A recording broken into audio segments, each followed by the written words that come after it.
አብሮ መኖርና አብሮ መኖር ምን ሆናል? አንተ ልጅ እኮ ቢያንስ ሲተኛ እንኳን አቅፈ ማስተኛት የመሰለ ነገር እኮ የለም እንዴ! ምን ሆናል? አንተ ይሄ ይሁን ሌላ ታሪክና ሌላ እንትን መፍጠር አያስፈልግም። እኔ ልጄን በአግባቡ አሳድጋለሁ፣ በአግባቡ አገኘዋለሁ። ከከበዳለን ይስጠኛለች፣ እኔም አሳድጓለሁ። ከዛ ውጪ ግን ምንም አይነት ነገር አንፈልግም። ግን ኢትዮኬ አሁን መጨናነቅ አልፈልግም። አሁን እዚህ ራሱ ተንፋሽ እንደዚህ አይነት ነገር ስታወሩኝ እያጨናነቃችሁ ነው። በቃ እኔ ፍላጎቴን አዳምጡልኝ። በዚህ ታይም ምንም ነገር አልፈልግም። ብቻዬን ነው መሆን የምፈልገው። ከማንም ጋር መሆን አልፈልግም። በቃ በግልጽ አማርኛ ተናገርኩኝ አይደለ እንዴ? ከተረዳሽኝ ግን ምናልባት እሷ ቤተሰብ ስለሆነች ይችላል። ግን ደግሞ አሁን እኔ በዚህ ታይም በክብር ልንገራችሁ አይደለ የሰው ልጅ ሰላም የኔ ውድ ቤተሰቦች እንዴት ናችሁ? ደህና ናችሁ? አለን ይኸውላችሁ ከች ብለን በኮረኮንጁ ነው የሚባለው። እንግዲህ አብርሽ ዛሬም ያው ፎከረው ድንፋተው አልለቀቀውም። ተማንም ሴት ጋር መሆን አልፈልግም፣ በአሁኑ እኔ ገና ትንሽ ልጅ ነኝ እያለ ነው። አረ ጡጦ እንምራለህ እንዲ ቆይ ጡጦ እናመጣልሃለን። አብርሽ ጠብቀን አሁን መታለቃቸው አይቀርም። ድራማው እያለቀ ነው። ያው ብዙዬም እኮ ቅድም ነካክተዋለች። እነሱ ለሰው መስዋዕትነት እየሆኑ ነው እንጂ ለራሳቸው አይደለም። ሶስቱም ጠባያቸው ይህ አይደለም ብላለች። እና በነገራችን ላይ ዲየብ እንግዲህ ወደ ሩታ መጥቷል ማለት ነው። ጉድ ነው ዘንድሮ። አይ ድራማው መጨረሻው። ሄልሚላም እንግዲህ ያው 50 ተይወት ውስጥ ልትወጣ ነው። ሩታም ያው ዛሬ ሽማግሌዎች አባቶች ሊሰበሰቡ ነው። እንግዲህ ሰሞኑን ይመጣሉ ተብሏል። በዚች 3 ቀን ውስጥ አብርሽ እና ሩታም በአንድ ላይ እናያቸዋለን ማለት ነው። በሚገርም ሁኔታ አብርሽ እንግዲህ ተመልሷል ማለት ነው። ውጭም አልሄደ የትም አልሄደ፣ እዚያው ቁጭ ብሏል ማለት ነው። እንደ በሬ ተነፋፍቶ መጥቷል። ዛሬ ደግሞ ኮፍያውን ማናስወለቀ አባቴ እንደው ያሁን ትልሂች ይሻልህ ነበረ። ዲያስፖራነቱ እንደማውልቀው መጣህ እንዴ አንተ? አንተ እኮ እንደው አብርሽ እኮ የማያደርገው ነገር የለምና በነገራችን ላይ ሁለቱ አብረው ነው ያሉት እና ያው ቻናራቸውን ለማሳደግ የሆነ ስራ እየሰሩ ነው። ለዚህ ነው የሆነ እንትን እያሉ ነው እንጂ ባህሪያቸው አይደለም። ሄልሚላም እንደዚህ አይሆቷ ሌላ ይሆት አላት ብላለች ብዙ እያሉ ዛሬ ተጠይቃ በሌላ እንትን እነሱ ይሆት አላቸው። እነሱ እዚህ ጋር ስራ ሰውን ለሰው ብለው ነው መስዋዕትነት እየከፈሉ እየሄዱ ያሉት አለች። መስዋዕትነት እኮ በሌላ ነገር ነው እንትን የሚባለው። እና እንግዲህ አብርሽ እኔ እናንተ አፍናችሁ አስገብታችሁኝ እኔ እንትን ውስጥ ልገባ አልፈልግም፣ እኔ እንደዚህ አልሆንም እያለ ውሸቱን እኮ ነው። አይ ልብህ እየፈለገ እያየንህ እኮ ነው። አሁን ሩታ ሌላ ህይወት ብጀመር ማለት ነው እንደው ድራማ ሆኖባችሁ ያው ድራማ ማንም አይወስድብኝም ብለህ ለማንም እየተመካከራችሁ ስለሆነ ነው እንጂ እሱ እንኳን ተው አብርሽዬ። አሁን ሩታ የሌላ መሆን አትፈልግም። ዛሬ ጠጉርሽን ቀየር አድርገሽ መተሻልናት እንዲ አይሉታዬ ሰሞኑን እንደው ጠጉርሽን አልቀይርም ብለሽ ነበረ። እንግዲህ ዴቭ ራሱ ለሄልሚላም ተስፋ ሰጥቷት ነበር። አሁን ግን ልጅህን አቅፈህ መቀመጥ አለብህ። ልጅህን አቅፎ ማስተኛትና ብቻ ለብቻ ሆኖ ተገናኝቶ ማየት ጥሎ አንድ አይደለም ብሎታል። እንግዲህ ቻው እየተባለ ነው። አይ ደብዬ እንደው ትገለባበጣለህ እንዲህ ደብዬ ምልክ ሄልሚላንም እዛ ጋር ተስፋ ትሰጣታለህ፣ እዚህ ጋር መጥተህ ደግሞ አሽማግሌ ትሆናለህ። አይ እንደው ሄልሚላዬ በቃ ተስፋሽን ቁረጭ እናቴዋ። ምንም ቢሆን ለወለዱ ነው ሰው የሚያደራው። ያው እንግዲህ ልጅ ስላላት ለሩታ ሁሉም አሁን ብዙዬ ብቻ ነች። ብዙዬም ታያላችሁ። በነገው እንትን ደግሞ ትገለበጥና በሉ እንግዲህ ወደ እሱ ተመለሱ ትላለች እና ያው ምክክሉ ይመጣል ማለት ነው።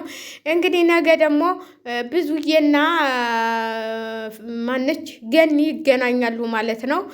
ያው ይመካከራሉ፣ ይወያያሉ ማለት ነው። እንዴ ነው ገኒና ሩትዬ ዛሬ ቀይ በቀይ ምን ነው ዛሬ እንትን ነው እንዴ? ምንድን ነበር የሚባለው? የፍቅር ቀን ነው የሚባለው? ምንድን ነው አቢ ምንድን ነው የሚባለው? እሱ ነው እንዲህ ቀይ በቀይ ለብሳችሁ መጣችሁ። እንግዲህ አብርሽ በቃ እየደነፋ እየፎከረ ነው። አብርሽ እናቴ እንደው እኔ እዚህ ውስጥ አልገባም እያለ ነው። ገባሁኝ አየሁት ወጣሁኝ አለ እኮ ወጥቻለሁ እያለ ነው። ትገባታለህ፣ መልሰህ ትገባታለህ። ሰምተሃል? ትገባታለህ። መች ወጣህና እንዲህ ብሎ መውጣት አለ እንዲህ ብሎሃል ወንድሙ። አሁን አባቶች ሊሰበሰቡ ነው እንግዲህ። ጋሽዬ ይመጣሉ፣ በሚቀጥለው ጋሽዬ ይመጣሉ። ጋሽዬም መቼም ረግጦ መሄድ አይችልም። ጋሽዬ ይመጣሉ፣ የሩታ አባት ይመጣሉ፣ የሩታ እናት ይመጣሉ፣ የሩታ የሄልሚላን የአብርሽ እናት ይመጣሉ። እንግዲህ ያን ሁሉ ቤተሰብ ጠቅጥቆ መቼም አይሄድም አብርሽ መልሶ እንግዲህ ከሩታ እየጋናየዋለን። ሰሞኑን ያው ሊታረቁ ነው።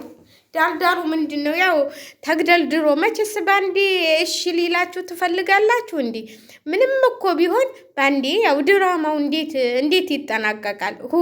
ይኸውላችሁ ከትናንት ወዳ በሄልሚላ ተለቀቀ። ዛሬ ትናንት በአብርሽ ተለቀቀ። ዛሬ በሩታ ተለቀቀ። ነገ ደግሞ በማን እንደሚለቀቅ ታውቃላችሁ? ወይ በኤፍሬም ወይ በገኒ ይለቀቅ ይሆናል። በገኒ ይለቀቅ ይሆናል። እንደው ታያላችሁ። እንዲህ ተራ በተራ ነውና ለማንኛውም እስቲ እናያለን። እንግዲህ ያው ድራማው እየተጠናቀቀ ይመስለኛል። ያው ክፍሉን ግን አላወቅንም። ሀ በስ ብላችሁ ብሰጡት ነው ወይ ኤቢ ብላችሁ ብሰጡት ወይ አንድ ሁለት ቁጥር እየሰጣችሁት ቢሆን ኖሮ እኛ የምንሰራ ነበር። ይኸው እነ ምሳሌ ድራማ እንደምናምን ከዛኛ ምንትል እየሰጠ ነው እንሄድ ነበረ። እንደነ ጽጌረዳ ድራማ ምናምን በቃ አሁን እንግዲህ የእናንተ ድራማ ሲያልቅ ደግሞ ወደ ድራማ እንሄዳለን። እኛ እኮ መቼም አናልፍም። እኛ ለወሬ አንደኞች ነን። ኧረ የእናንተ ድራማ ይቀጥል መሰለኝ። ምን እናወራለን? አንዳንዶቹ ደግሞ አላችሁ እንጂ አብርሽ ቃል ገብቶላታል እንደዚህ ብሎ እንጂ እናንተ ቆይ እንደ አንድ ነገር ያልገባኝ ነገር ማለት ነው። ለሄልሚላ እኮ ዝም ብሎ በወሬ በተግባር ነው ቃል የገባላት አይደል እንዴ? ለሩታ በቪዲዮ አይደል እንዴ ቃል ሲገባላት ታንቺ በህይወቴ አንቺን ሞት ነው የሚለየኝ እያላት አልነበር እንዲ? አሁን እንለያይ እያሉ እንደዚህ አታስገቡ ወጥቻለሁ ገብቻለሁ እያለ ይኸው እንግዲህ መጥቶልናል። ገብተሃል ወጥተሃል። እንግዲህ ምንም ማለግ አይቻልም። አብርሽዬ ያው አንተ ገና ልጅ ነኝ የምትለው ቤቢ፣ ቆይ ለምን ልጅ ጋር ዛዳሉትዬ ለምን ጡት አታጠቢውም? ልጅ ተሆነ እንዴ ከልጁ ጋር ጎን ለጎን አስተኝተሽ ጡጦ ስጫቸው፣ ምንም ችግር የለው። ጡጦውን አጥሚቱን ጡጦውን እምቢታ እንትሉን ወተቱ ተተወደደ ልጅ ደግሞ ገብስ ምናምን አጃ ምናምን አስፈጭተሽ አጥሚት እየሰላሽ ጡጦ ስጫቸው። እውነቴን ነው የምላቸው እና ቆንጆ ነው። በነገራችን ላይ ማለት ነው ለልጆች ከ6 ወር በኋላ ወተት ብቻ ማጠጣት ጥሩ አይደለም። እንደዚህ የተለያዩ የተመጣጠኑ እንትሎች አስፈጭታችሁ እንትል ስጧቸው ማለት ነው። እንደዚህ ከወተት ጋር እየጨመራችሁ እኔ በፊት ማለት ነው እዛ የነበርኩበት ልጆቹን ሳሳድግላት በቃ የተመጣጠነ እንትን አለ ዶቄት ይገዛል እና ልጆቹ ወተት ብቻ አይጠጡም ነበር። እግዚአብሔርን እውነቴን ነው የምላቸው። እሱ ፈልቶ የትም እንሄድ በፌርሙዝ ይያዛል። የሆነ ቦታ ስንሄድ ደግሞ ዶቄታችንን ይዘን ፌርሙዛችንን ይዘን ነው የምንሄደው ማለት ነው። እሱን ሰርተን ከወተት ጋር ነበር የሚጠጡት ልጆቹ ማለት ነው። እና ይሄ ጥሩ ነው። ለአብርሽም ለሉልም እንትን እያልሽ እየቀላቀልሽ ስጫቸው። ገና ልጅ ነኝ ብሏል። ገና ልጅ ነኝ። ውይ ጡጦ እናዘጋጅልህ እንዲ አብርሽ እስቲ ቆይ ስንት ነው አመትህ? ገና ልጅ ነኝ ይላል እንዲ። እስቲ ክድና ገጠር ግባ። በስንት አመታቸው ነው 10 ልጅ ይዘው ቁጭ አሉት አሉ። የኔ ጌታ አንተ ገና ልጅ ነው። ውይ ቤቢ ወይ ገና ልጅ ነው። ፈንዲታ ገና ልጅ ነው። ገና ሴቶቹን አተራምሰው ከዛ በኋላ ነው ልጅነቱን ልጅነቱን ሲጨርስ ወደ ሽማግሌነት ሲቀላቀል ሚስት የሚያገባው ማለት ነው። እንደዚህ መሰለኝ። እዛ አይደለም መጀመሪያ ነበረ ልጅ ነኝ እኔ አሁን ወደ ትዳር አልገባም ብለህ ሩታን እንትል ማለት። አሁን ልጅ ከወለዱ በኋላ ልጅ ነኝ ይላል እንዴ? ልጅህ ምን ሊል ነው? ልጅህ ደግሞ ምን ሊል ነው ተነስቶ? ልጅህ እኔም ልጅ ነኝ እየተባባላችሁ አብላችሁ ደግሞ እንግዲህ ጡጦ እየጠባችሁ። ለማንኛውም ሰሞኑን ያው እንግዲህ ችዬ ይቅርታ እንትልም አልተሰላለንም። እምነታችንም ተሰድቦ ሁሉ ነገር ተሰድቦ ያው እነሱ ሊታረቁ ነው። ሁሉም ሩታ ሄልሚላየም ወጥታላችኋለች ማለት ነው። ሄልሚ ማለት ነው። ሄልሚላየ ያልኳት ዛሬ ደግሞ እናቴ ያቆላመጥኳት እኮ ወድኩ ጉድ። አያባይነሽ ወረተኛ ሆነሻል። እንደ እውነቴን ነው የምልሽ። እኔ ግን አሳዝነኛለች። እኔ በትናንት ነው ቪዲዮ ሄልሚላ እግዚአብሔርን ነው የምላቸው። እኔ ሁልጊዜ እላችኋለሁኝ ሴት ልጅ እንደዚህ መሆን የለበትም። ራሱን ማስጠበቅና ማስኮራት ነው ያለበት። ያታውም እንዲህ ዲብ እንኳን እናመሰግናለን